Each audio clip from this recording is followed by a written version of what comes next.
Hey everyone, Rob from Southgate Media Group here. Before we get started with this podcast, we have a quick message. If this is your first time checking out the show, we love that you found us and we really hope you enjoy it. What we have to say is for the subscribers. If you enjoy our shows, would you please donate to help keep these going? We don't want to have to put traditional ads on these shows, but this does cost money, so we really do rely heavily on donations.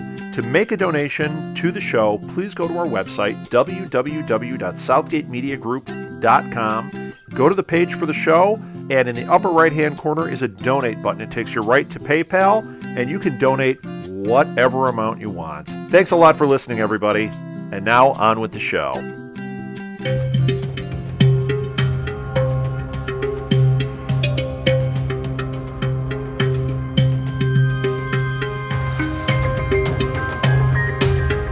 Arrowheads, and welcome back to Queen Consolidated. I'm Lilith, and of course, hey, I'm Kelly. Yep, we're here to talk about episode 306, Guilty. It is the 52nd episode overall, and this supposedly was supposed to be a Roy-centric episode. Sorry, Roy, wasn't your time. No. That's my biggest disappointment with this episode, because, like, Colton Hayes has been managing his micro expressions and all of this stuff, but the material that they've written for him is it's bare and almost non-existent, and I thought that this was going to be the episode we're going to get a Roy flashback or something. Yeah. More depth to Roy. And it's starting, they're trying to build it after all this time, because Roy has been pretty much a dormant character. You mean a doormat character? That too. Yeah. And I just don't believe the relationship between Oliver and Roy. Even though it was a nice, touching moment, but it kind of felt hollow. Yeah, well, kind of like last week's, how they were drawing and stuff all the same together, you know.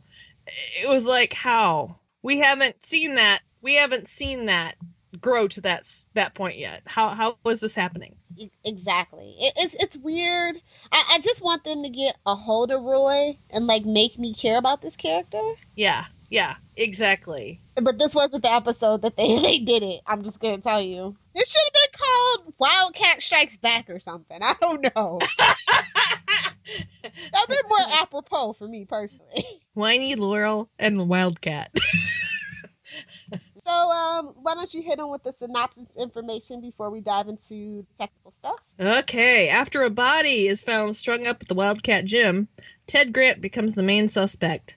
Oliver and Laurel argue about Ted's innocence. Meanwhile, in flashbacks, when Masao needs Oliver to remember where an informant for Chin-Na Wei stashed key information, he asks Tetsu to help jog Oliver's memory.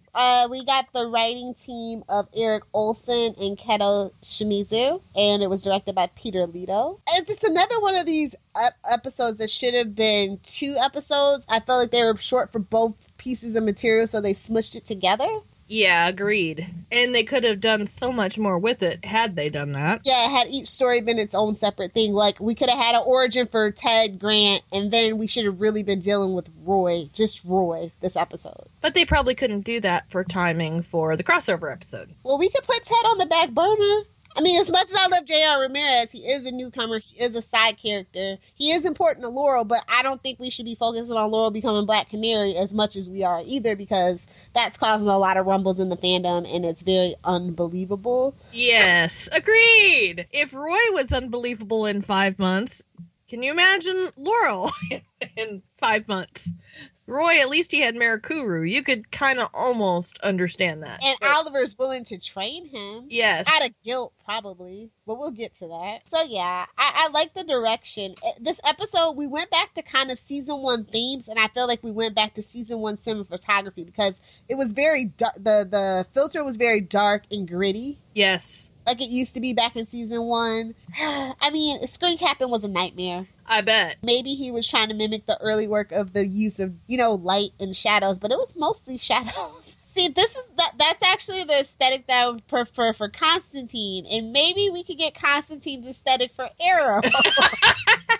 Yeah, there you go. I'm just saying, because Constantine's it's too much light. They don't use enough shadow, and Arrow needs to get some more light into its shadows. That's all I'm saying. That's the only thing that really drove me crazy about this week's episode on the technical side. Yeah. There were other things about this week's episode that drove me crazy, but... Yes, exactly, but not on the technical side. Our guest stars were J.R. Ramirez as Ted Grant. We had Carl Yoon as Masao Yamashiro, and then we had Ryla Fukushima as Tatsu Yamashiro. Oh yeah, we also had Amy Gumnick as Carrie Cutter / Cupid. Yes. Who will be our villain next week. She's the lurker. Creeper. Yeah, she was lurking in a bunch of scenes. Like 4 of them, wasn't it? Yeah. More on her next week, and it's not going to be good, just ahead. Did you notice anything in the sound design or soundtrack that you want to talk about? I noticed a lot of our recurring themes, which was kind of nice. Mm-hmm. It just boggles my mind how much he can mix them up, but didn't really notice, nothing really stood out to me, sound design wise, of course, except for Blake's awesome scoring. I think the thing that stood out the most to me, I guess because the whole soundtrack was muted, pretty much this episode, but the fight scene between Stansler and Roy, it got turned up a little more. I think it's a remix of something, and I can't put my finger on it. Yeah, there was a lot of stuff that was turned on its head this week. I wonder why. Like, I like his straightforward approach for the most part, but I always kind of wonder, like, what was going through his head to make him want to retune this. You know what I mean? Yeah. He has to come on the podcast so we can pick his brain. That's right. Well, it could be because, Roy wasn't sure who he was. Okay, I could go for that. Isn't there a song on the season 2 soundtrack, Who Are You, or something like that? What Do You Want, or something like that? I think that might be what that was. I forgot who I was.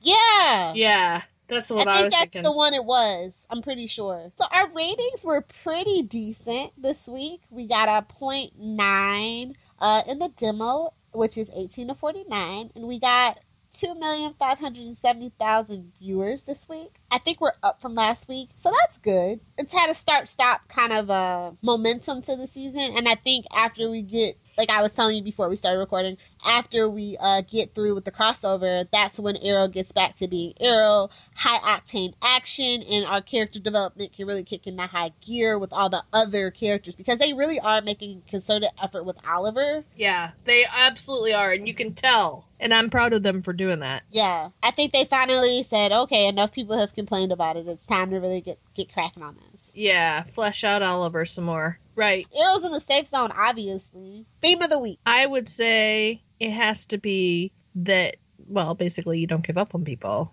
Yeah. That's kind of the whole point of the episode. And in all the timelines, really. I got left behind. I feel like Roy is getting left behind. Like, he's always an afterthought to Oliver, it feels like, Yeah.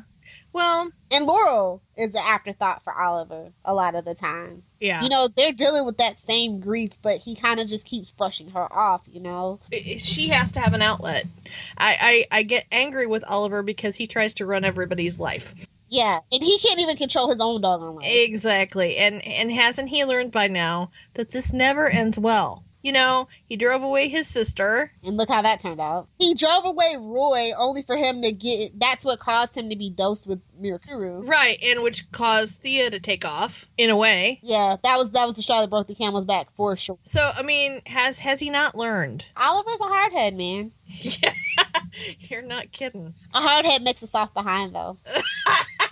Well, that's what my grandma told me. He did get his butt kicked on his bike this week, so... I know, right? Yeah. Let me just roll out of that and hop in the truck. Yeah, sure. Then hypocrisy. Because, Ted apparently didn't even kill anybody. And Oliver, the first 5, 6, 7, 8 episodes, he was on a killing spree, son.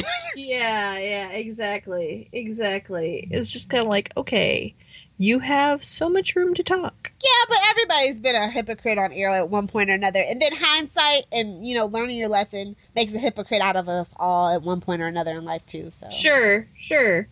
But yeah, it didn't, I understand why he's protective of Laurel. I get that. But Laurel's got to have a way. Laurel's got to have an outlet for her grief. Otherwise, it's just going to fester and get really, really bad. Petition for us to give Paul Blackthorne, a.k.a. Quentin Lance, more to do. Yes. Yes, he's excellent. Come on. I guess it's because Joe West knows the secret. So I guess Paul, Quentin needs. Well, to he know the does secret. know the secret. He just doesn't tell everybody he knows the secret. It's for plausible deniability. Exactly. I mean, we did see him on a rooftop last week. I know. It's just not enough. Like, I really feel like they've been pushing certain characters kind of out of the picture, and it has me worried. The villain of the week was Isaac Stanzler, and I guess okay, you guys should know this. Wendy Stanzler is like my top 3 favorite Arrow directors.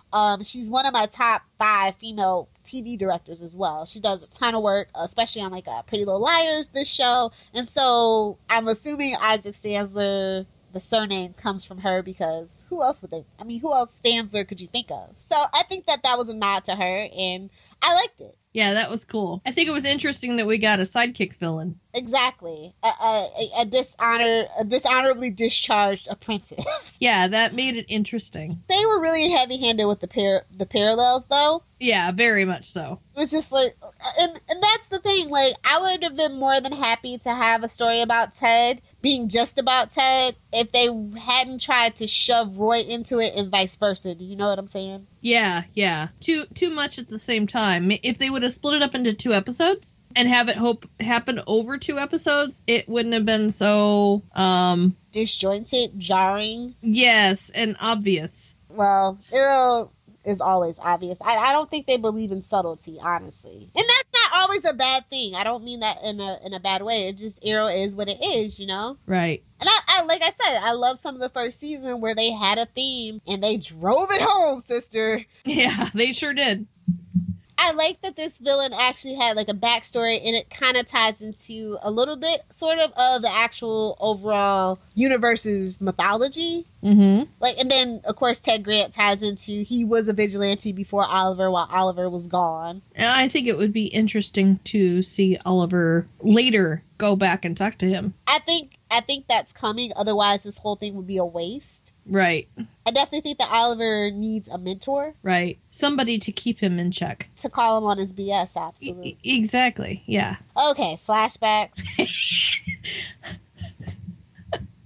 Island hair. It's worse than that, though. It's I know. longer, it's bushier, and I'm like, ew. Although, he did have a line that I had to laugh about during that whole thing. Do you know what the art of stenography is? Steganography. Yeah, steganography. You mean like the dinosaur? With the things on It's his on his back? back. Yeah, the plates on his back. Yeah, I was like, oh, that hurts. Stegosaurus and steganography. No.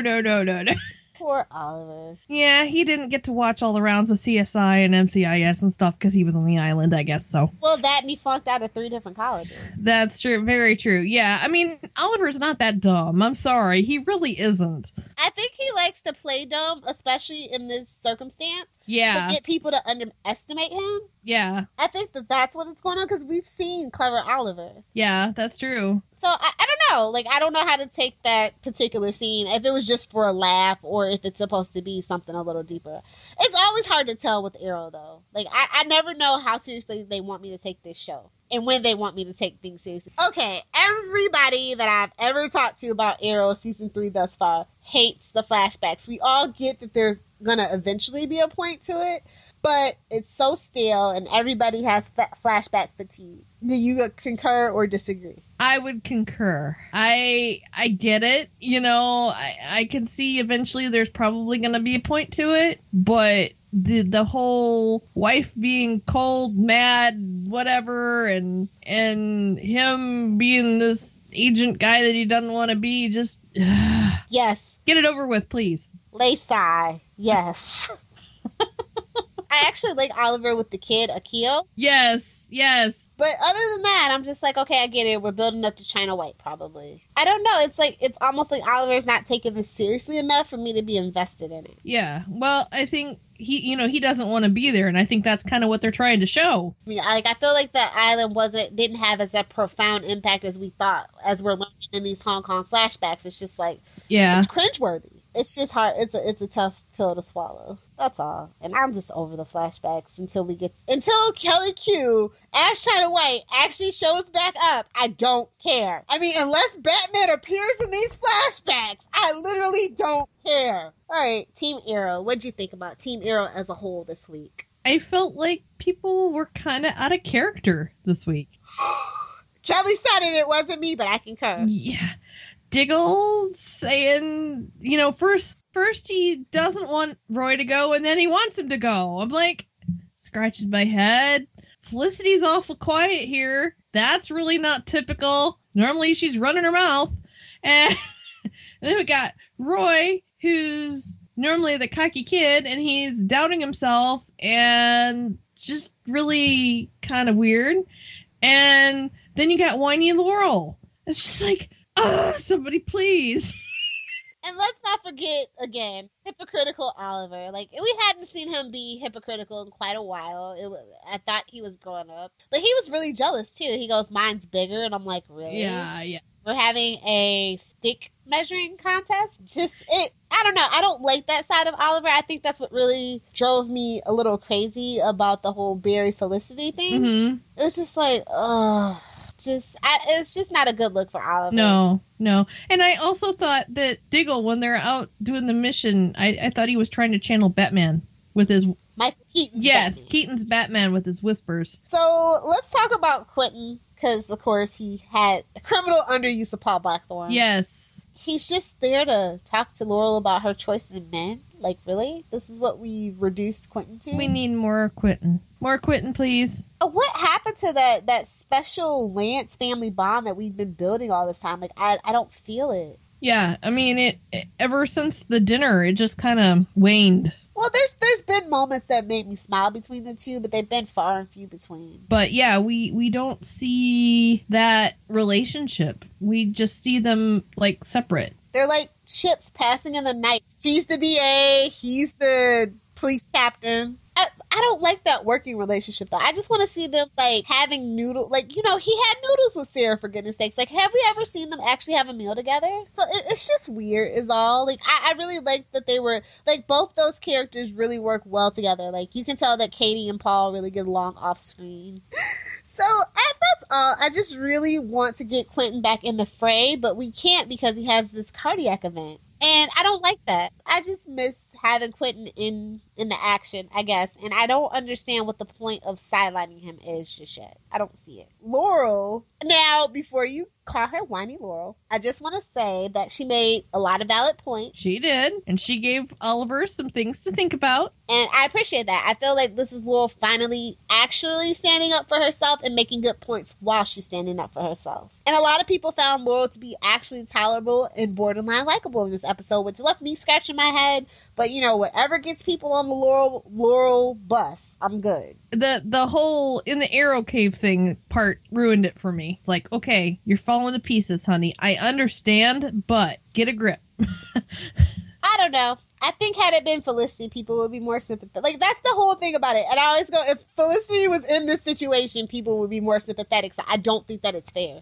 Oh, it drove me crazy when she was in tears the whole episode. Oh, yeah, for the origin of Felicity. Yeah, I totally didn't like that. But no, my thought is, okay, Ted's been teaching her how to expect the unexpected and to, remain in control and composed so that you can deal with things. But that's a fresh wound still, though. Sarah is a fresh wound. That's her Achilles heel at this point. But if, the whole thing is that, that's what he was trying to teach her in the ring is... It's only been a few weeks, though. True. But they didn't know that if Roy, he says he's having these flashes of memory, but they don't know if it's really real. And I think, while it would be a shock, you gotta kind of realize it's a dream, too. So you don't know if it's really real or not. I don't know. Like I said, for me, it's still a fresh wound. That's still them trying to have some continuity with Laurel. That's her driving passion. And, to think this kid... And another thing is that I feel like she felt conflicted because Roy is just a kid mixed up in all of this. Mm-hmm. But at the same time, if he did kill her sister, and she's still trying to process all that, and it all just smacked her in the face. Yeah. I don't know. Seemed to bother me. I don't know why, but... They are making Laurel relatively whiny. Even when she makes good points, she still comes across whiny. Yeah.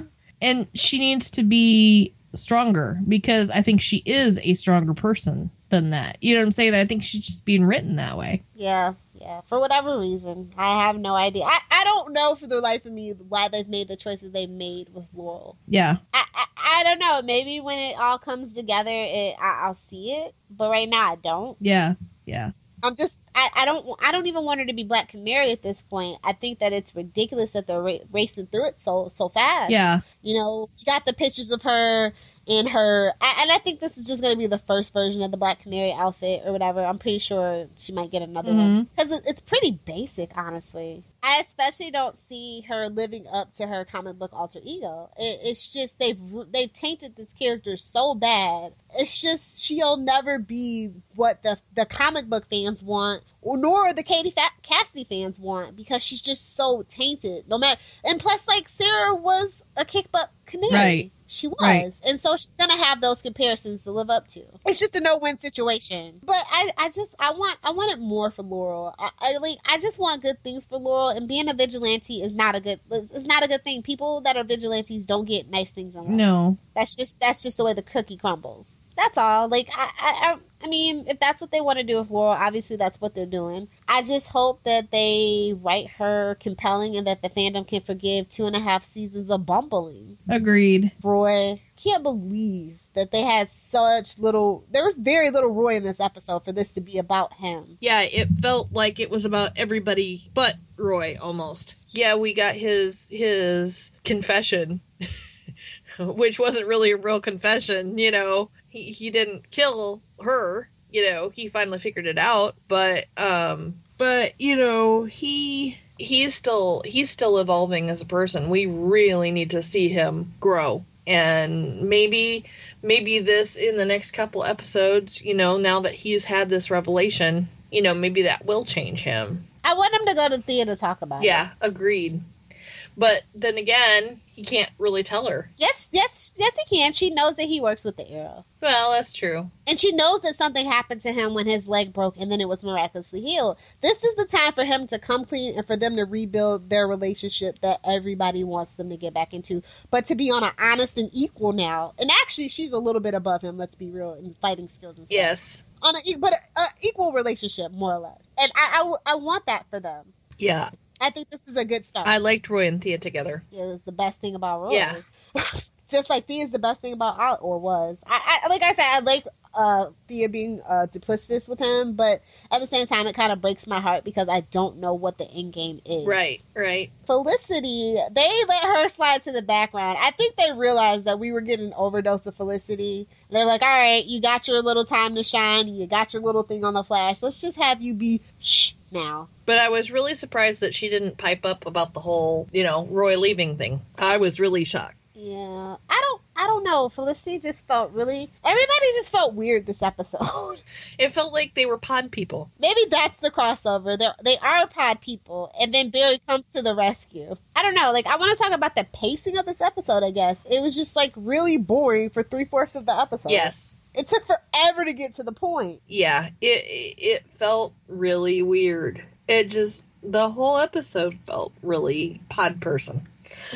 But you know, the weird thing about it is we still have pretty much the same amount of scenes, 44 this week, in how many minutes was this week's episode? Usually it's 42 and some change. Yeah. 42 minutes and 5 seconds. Yeah, well, last week's was like 42:03, but yeah, I mean, they're still jamming the same amount of scenes into the episode. That's just their prerequisite because, you know, the fight scenes, you cut and you change and all that other stuff, but I don't know, it dragged and dragged and dragged. Even the opening sequence that should have got me excited with Roy and Oliver and Diggle out in the field, I don't know. Like, we didn't get to see actual action, so it was a tease. Yeah, and Roy was distracted.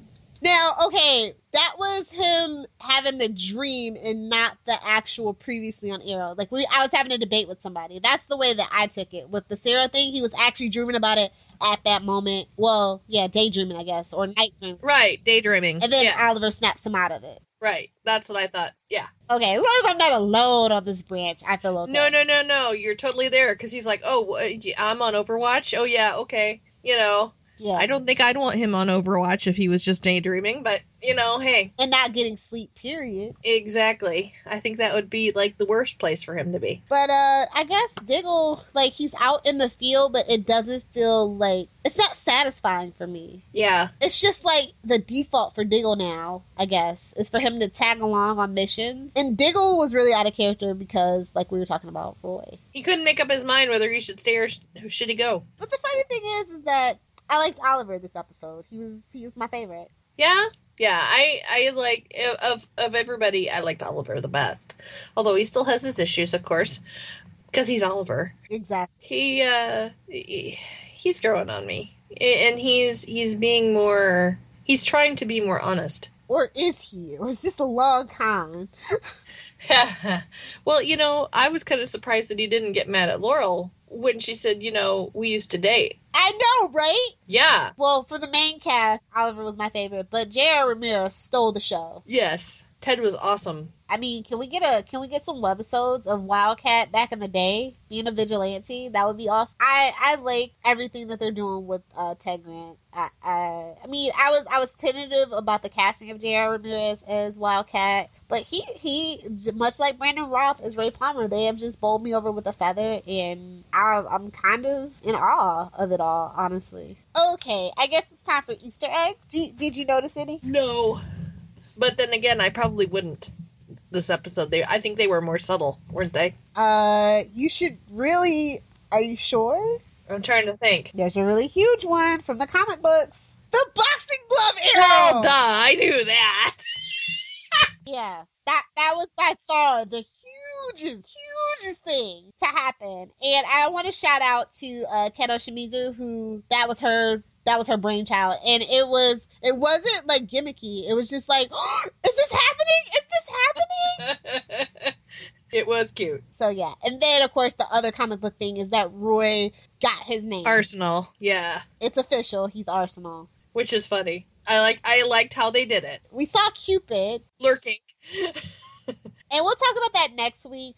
There was another little cute comic book reference. Ninth and Hansen, because it's always the cross streets, right? Right. Hansen is the guy that actually co-created Wildcat. His name is Erwin Hansen, and he is like a legend in the golden age of cartooning for DC Comics. So, yep. The boxing poster featured a guy named Ken Rebel, and he's a concept illustrator based out of Vancouver, and he worked on a couple of shows, even Battlestar Galactica. Oh yeah, and then the stupid gangs. Oh my god, I was laughing myself to sleep about this, right? The Culebras and the Halcones, and I'm like, Snakes and Hawks? Really? In Starling City? Are you sure? You didn't want to go with like the Sharks and the Jets? Are you sure? So anyway, that was the Easter eggs. Do we have a comic book tie-in this week? I think we did. I think we did too, and I haven't read it yet. So we do have a new Arrow comic book tie-in. Arrow Season 2.5, number 6. As the Arrow battles a mob of blood. Oh, we're still with blood. Blood acolytes underground. Diggle finds himself captured by Brother Blood himself. Okay, so Diggle's in peril. We all need to go read this. Save Diggle! It's not like we don't know he gets out okay, but we might get to see a Diggle fight scene. I'll settle for anything Diggle. I'll probably tweet about it when I'm done reading it, so. Awesome sauce. Yep, I think there's a new Green Arrow. I just read it, but I don't know if that was the actual one for this month. Yeah, Green Arrow number 36. Cool. That one came out November 5th, both print and digital, is about his return to Seattle, and he finds new allies, new enemies, and has a new mission. Yeah, this one was really great. It was written by Andrew Kreisberg and Ben Sikowski. The art was by Daniel Sempre and Jonathan Galpin. And the cover was by Brian Hitch. That one is also 23 pages long. I really love the cover of it. It's awesome. And the story was pretty good, too.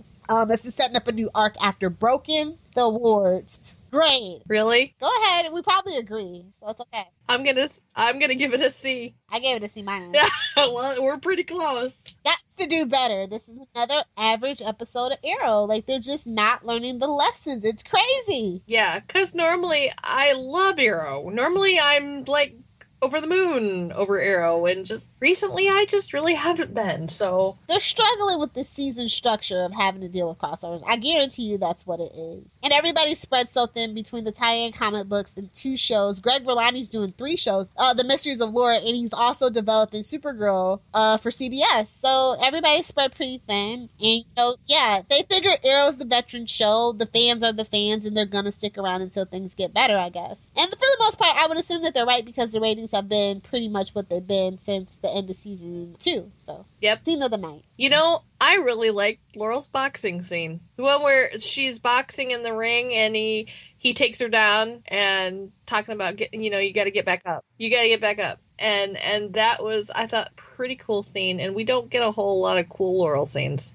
My favorite scene of the night is definitely a Laurel scene, and it's the one at the end of the episode where she talks to Ted and she says, okay, I want you to teach me how to get justice outside of a court. That was a good scene too. And then I also liked the scene with Laurel and Oliver in the hospital where she accuses him of seeing her as helpless, and they have that conversation, because that was definitely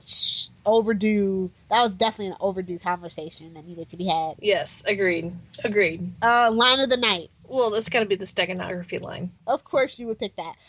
For me, it's I'm just going to go ahead and say it. It's Roy, don't abandon me. And then Oliver says, never. And it goes back to my other favorite line from, I believe it was Corto Maltese, where Oliver goes, do you trust me? And Roy says, always. I want to see this relationship get better. I want it to be believable. I want to feel something for it. I think that if they really give it a chance, that Colton and Steven can really have this special something. Most memorable moment? I really liked when Oliver sat down with Roy and helped him try to remember, even though, it was kind of a tough scene because Roy had to go through that and relive, but that Roy trusted him enough to sit down and do it. Boxing Love Arrow, hands down. That was awesome too.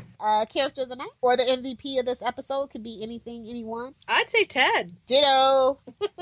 Ted, he added a lot to this episode. He added a lot to the verse, knowing that there were other vigilantes before Oliver, and that people that cared about the city, even though none of the rest of us do, because we don't know anybody in Starling City. And just kind of, that Oliver is actually carrying on a legacy in a way, I totally agree about Ted. I like his story. I wish that it had been the whole episode and we got to see flashback. Mm-hmm. And I did love that scene where he's explaining to Laurel what about his apprentice. He held the screen when he was telling that story. Yeah, he has a presence about him. Again, we have to skip Most Improved this week, I think, for me personally, at least. Yeah, I agree. Ouch. Although they are making big strides with Oliver, still he's making progress. He's still going on the right direction, and I'm proud of them for that. Very true. The thing with Roy and opening up and actually being shown as being an actual mentor, not a dictator, I agree. I will say that is something that was most best character interactions. Laurel and Ted. Oh my God, Kelly, get out of my notes. Laurel and Ted and Oliver and Roy. Yes, literally in that order. Biggest shock or surprise of the night? Well, of course, the boxing glove arrow. I would say probably I was shocked at Diggle's dismissal of Roy. I thought Diggle was a pod person, just completely out of character for him, and that really shocked me. And that Felicity said nothing. Those were probably the biggest ones for me. For me, was the use of Cupid, like that she kept popping up in the episode, and then the ending. I was just like, I love Amy Goulding. I cannot wait to talk about her next week, by the way. And for the Supernatural fans, that is young Mary Winchester. Cool. So there's a predictions has been changed to Conspiracy Corner. And Kelly has a doozy of a conspiracy theory that she cooked up over on the Flashpoint, but I thought it would be better heard here. So Felicity composed this Virtopsy, right? Virtual autopsy. I know what it is. Okay. Well, not everybody would necessarily know if they don't watch procedurals. Anyway, so she says that the arrows were thrown from a low angle, right? Well, if they were thrown. Obviously, we know they weren't thrown because we could hear the, when they were shot. But my thought is, who do we know that would be in a low angle that, well, she might know? My thought is Dr. Harrison Wells, the duplicitous guy. what happens if maybe she had a connection with Barry or something in the future that might harm Barry? And if Dr. Wells offed her from his wheelchair. His wheelchair is like Oliver's bow. It compresses itself so he can... Hey, there are elevators. There can be elevators, you know? Yeah, but Andy's from the future. Anything. Yeah. He could have teleported himself now for all we know about him. I love that theory because that would be like the biggest plot twist crossover in the history of television. It would be really crazy, but it would kind of make sense. I like that a lot. Now, my conspiracy theory, and it's just, it doesn't really hold up under the evidence that Felicity has, but I'm going to go with the brainwashed Thea. That could be interesting, too. Theory. Because Sarah, it seems like Sarah really knew that person. She was shocked to see her. I like the brainwash theory, but then that's just going to hurt everybody even more, which is why I definitely think it's true, because they like to torture us on Arrow. Well, and it could be some criminal, some meta from Central City with mind control powers, too. Controlling somebody. So yeah, I hope you guys enjoyed the debut of Conspiracy Corner.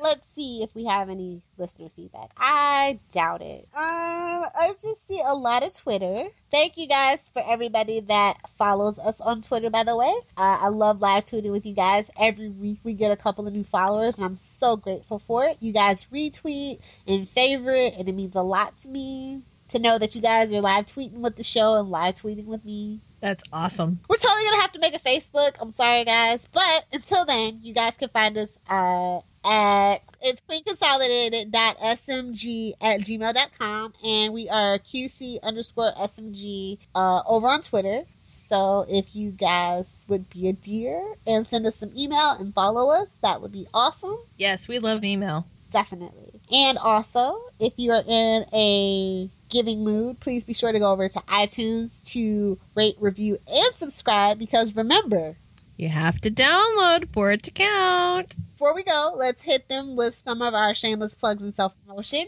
Kelly, you can go first. Why, thank you, ma'am. You can find me on Twitter at SuperSquint. That's SuperSquint. You can also find me at SuperSquint on Tumblr and Instagram. Yep, I'm there too. And I also write for voiceoftv.com, where you'll find my weekly flash reviews and some other fun stuff. And you can also listen to me with Lilith on Flashpoint. And I also co-host on Before the Bat, which is a Gotham podcast. So check out all the awesome Southgate Media shows on iTunes. Oh, yeah, we have a pretty awesome providers page. But if you don't do iTunes, because apparently a lot of people don't do iTunes, we're also on Stitcher. And if you just want to get a list of all the podcasts that we're doing, and we have some pretty cool blogs, please be sure to head over to www.southgatemediagroup.com. So, yeah, be sure to do that. As for me, you can find me on Twitter at Lilith Hellfire. But I do live tweet Constantine every Friday because I have a podcast for it. It's called Newcastle Crew, and I host it with a lovely lady called Carol Lee Wilson, a.k.a. at Boston Red Vibes over on Twitter. And I also do another podcast, Channel 52, which is, of course, a podcast dedicated to all things DC comic books. I needed an outlet to blow steam off. Woo! Call me Laurel. And of course my blog, lovelovestv.blogspot.com, and remember, loves is spelled L-U-V-S. Oh, and we do actually have a Tumblr for Arrow. It is queenconsolidated.tumblr.com. So check it out. Let me know what you think. Our ask box is open and Anonymous is on. So, unless you guys are stuck on a hellish island for 5 years, be sure to come back here next week when we discuss Draw Back Your Bow. Queen Consolidated, signing off.